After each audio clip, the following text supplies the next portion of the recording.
11 জন পড়ুয়ার সঙ্গে ট্যাব নিয়ে প্রতারণার ঘটনা ঘটেছে।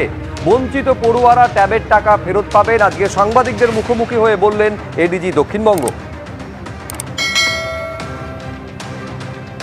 এখনো পর্যন্ত আমাদের কাছে যে সর্বশেষ তথ্য রয়েছে সেই তথ্য অনুযায়ী 93টা কেস রাজ্য জুড়ে হয়েছে। এখনো পর্যন্ত 11 জনকে গ্রেফতার করা সম্ভব হয়েছে এবং যে এফআইআরগুলো হয়েছে তার সূত্রে আমরা জানতে পেরেছি 1911 জন পড়ুয়া প্রতারিত হয়েছেন। 16 লক্ষের মধ্যে 1911 শতাংশটা হিসেবটা দাঁড়াচ্ছে 0.1-এর সামান্য বেশি। এই ক্ষেত্রে প্রতারণার ঘটনাগুলো ঘটেছে। 3 জন অ্যারেস্ট হয়েছেন গত 24 ঘন্টায় পূর্ব মেদিনীপুর জেলায়। যারা অ্যারেস্ট হয়েছেন তাদের মধ্যে 2 জন মালদার বৈষ্ণবনগরের বাসিন্দা, 1 জন উত্তর দিনাজপুরের চোপড়ার বাসিন্দা। এদেরকে জিজ্ঞাসাবাদ করে যেটা আমরা পেয়েছি যে একটা আন্তঃরাজ্য অসাধু চক্র এর পিছনে কাজ করার একটা প্রবল সম্ভাবনা ইঙ্গিত আমরা দেখতে পাচ্ছি। এরা জিজ্ঞাসাবাদে স্বীকার করেছে এবং তাদের কাছে নথিপত্রে সে প্রমাণও আমরা পেয়েছি। মহারাষ্ট্র, রাজস্থান, ঝাড়খণ্ড এই 3টে রাজ্যের কথা আমরা পেয়েছি যেখানে এই ডিবিটি স্কিম, যেটাকে ডাইরেক্ট বেনিফিট ট্রান্সফার স্কিম বলা হয়, সরকারি সুবিধা সরাসরি উপভোক্তাদের কাছে পৌঁছে দেয়া, সেই ধরনের যে প্রকল্প, সেই প্রকল্পগুলি থেকে অর্থ এইভাবে সাইবার ফ্রডের মাধ্যমে তারা আত্মসাৎ করেছে। অত্যন্ত দ্রুত এই চক্রের সঙ্গে যে বা যারা যুক্ত তারা যেখানেই থাকুন, যেই হন, তাদের প্রত্যেককে দ্রুত গ্রেফতার করব আমরা এবং প্রথা অনুসারে সমস্ত observing all government modalities and formalities আমরা সরকারের যে টাকা সেই টাকাটা উদ্ধার করতে সমর্থ হব বলে আমাদের বিশ্বাস। ইতিমধ্যে আপনারা জানেন যে এই ট্যাব জালিয়াতি চক্রে যুক্ত থাকার অভিযোগে একাধিক গ্রেফতারি হয়েছে। আগে মালদা থেকে 5 জনকে গ্রেফতার করা হয়েছিল, যারা প্রত্যেকেই হচ্ছেন সাইবার ক্যাফের মালিক। আর আরো একজনকে এবারে গ্রেফতার করা হলো ব্যাংকের গ্রাহক পরিষেবা কেন্দ্রের কর্ণধার বলে জানা গিয়েছে। পূর্ব মেদিনীপুর জেলার পুলিশের হাতে গ্রেফতার হয়েছে ব্যাংকের গ্রাহক পরিষেবা কেন্দ্রের কর্ণধার। ভুয়ো অ্যাকাউন্ট তৈরি করে ট্যাবের টাকা হাতানোর অভিযোগ রয়েছে তার বিরুদ্ধে। ধৃত সুব্রত বসাক বৈষ্ণবনগরের চকশেহিদ্দি গ্রামের বাসিন্দা, যার বাড়ি থেকে বাজেয়াপ্ত করা হয়েছে নথি এবং ল্যাপটপ। এবং এই নিয়ে ট্যাব কাণ্ডে মালদা থেকে ধৃতের সংখ্যা বেড়ে হলো 6। কেন ধরলো?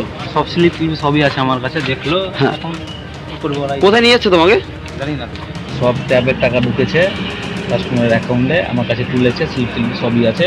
ওগুলো ইনভেস্টমেন্ট করার জন্যই ধরলো। মালদার ছবি দেখলেন, এবার পুরুলিয়ার ছবি, যেখানে ফের ট্যাবের টাকা না পাওয়ার অভিযোগ সামনে এসেছে। জেলার 5টি স্কুলের 30 জন পড়ুয়ার অ্যাকাউন্টে এই টাকা ঢোকেনি। তরুণের স্বপ্ন প্রকল্পের টাকা পড়ুয়াদের অ্যাকাউন্ট হ্যাক করে হাতিয়ে নেওয়া হয়েছে বলে অভিযোগ দায়ের হতেই অ্যাকাউন্ট ফ্রিজ করে তদন্তে নেমেছে পুলিশ।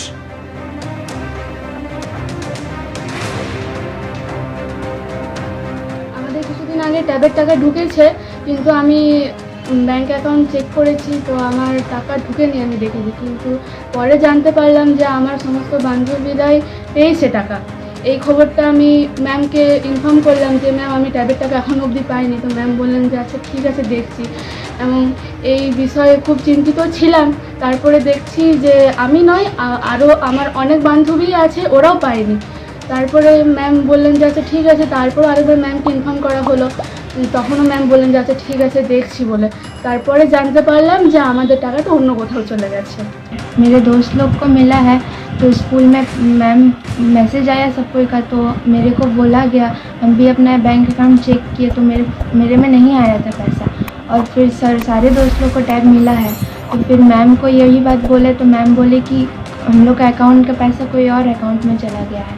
और फिर मैम को बोले, तो मैम बोली कि कुछ दिन के अंदर आ जाएगा। कभी गया नहीं, कुछ है 2-4 लड़की जिसका नहीं आया है पैसा, और बाकी सबका आ चुका है। এই পুরুলিয়ার আনারা গার্লস হাই স্কুলের প্রধান শিক্ষিকা, তিনি এই নিয়ে কি বলছেন দেখুন। বাংলা শিক্ষা পোর্টালে গিয়ে দেখলাম যে আইএফএসসি কোড কিন্তু কোথাও চেঞ্জ নেই, নাম চেঞ্জ নেই, কারোর কিছু চেঞ্জ নেই, শুধুমাত্র অ্যাকাউন্ট নাম্বারগুলো চেঞ্জ হয়ে গেছে। পরে আমরা লক্ষ্য করে নিজেরাই সেটাকে কিন্তু আমরা হোল্ড করিয়েছি। আর এই কিছুদিন আগে আমাকে বলা হলো যে না আপনি এফআইআর করুন। তখন আমরা সামনে আনাড়া পোস্ট, সেখানে প্রথমে গিয়েছিলাম ওখানে এফআইআর করতে, তারপরে আবার পাড়ার থানাতে করেছি। হ্যাঁ, এইটা তো একদমই হ্যাকিংয়ের ব্যাপার, আর কোনো কিছুই ব্যাপার নয়। কারণ আমরা দিয়েছি এক রকমের নাম্বার আর হয়েছে একরকম নাম্বার, সেটা তো নিশ্চয়ই হ্যাকিং। শুধু অ্যাকাউন্ট নাম্বারটাই পরিবর্তন? হ্যাঁ, শুধুমাত্র অ্যাকাউন্ট নাম্বার। যে বিভিন্ন জায়গায় গেছে সেটা নয় কিন্তু সমস্ত কিন্তু অ্যাকাউন্ট ওই উত্তর দিনাজপুরেই গেছে।